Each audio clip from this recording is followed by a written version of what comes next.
feeling coming into this game. Having lost 5 of 6, they take on the NFC champion Philadelphia Eagles, and they ripped this victory away on the late going. Joe Buck, Hall of Famer Troy Aikman joined me. As guys, we do this every Monday night, but I tell you what, that moment in the late going, 92 yards with the backup quarterback to the rookie.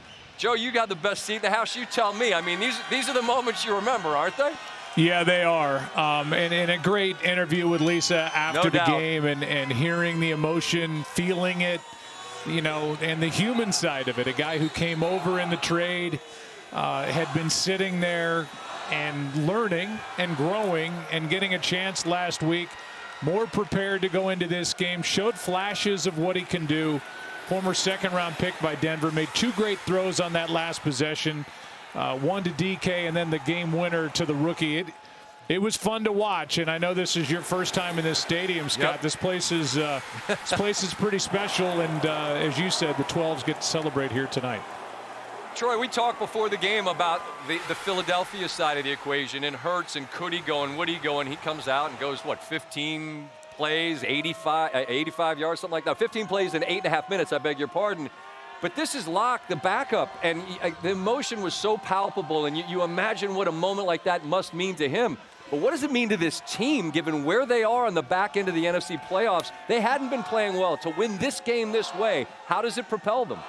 Well, it gives them some momentum, of course, as they go down the stretch. But I think anyone who was surprised by this probably hasn't followed Pete Carroll while he's been here in Seattle, because it just feels like whenever he's had his back against the wall, or his teams have, they find a way to win. We saw it for years with Russell Wilson. But to piggyback off of what Joe said, you know, when Drew Lock came over, I think the expectations within the organization a year ago was that he was going to be the guy. And he was in this competition with Geno Smith. He loses that. Geno has a great year.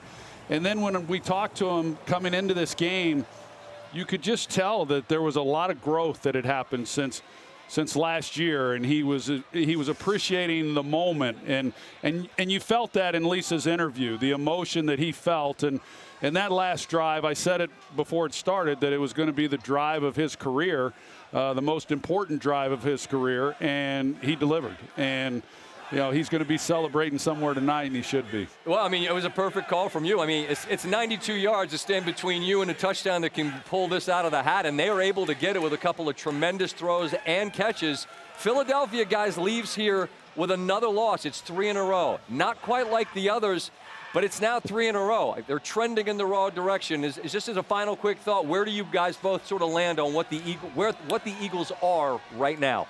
Well, I would say this, that I do know that momentum can change in a hurry, and you can go from a team that's struggling and win a game, and then it propels you to really great things, and it doesn't take much. But this is a team that's reeling. We saw the coaching changes that were made this week on the defensive staff, Matt Patricia taking over. Those are signs, I don't want to say desperation, but there's a lot of conversation that's happening within the organization coming into this game that had very little to do with what was actually happening on the field. And so they've got a long flight back to Philadelphia, and they're going to be second-guessing themselves and wondering how they're going to get this thing turned around. But for a team that we think is really good, they're playing poorly at the wrong time. Yeah, this is go ahead, Joe. I was just going to say, however, you're right. You know, we live in these moments, and in this moment, it doesn't look good, and they've lost 3 in a row. But the way they finish out their schedule, it is very favorable for them. Dallas still has a couple of tough games coming up, including one coming up at Miami. The division is not over for Philadelphia. And if they can get something going with their momentum, this is a team that knows how to win. They just haven't done it over the past 3 weeks. Unquestionably, they've got 2 of the Giants with the Cardinals in the middle. That's what's up next for Philadelphia.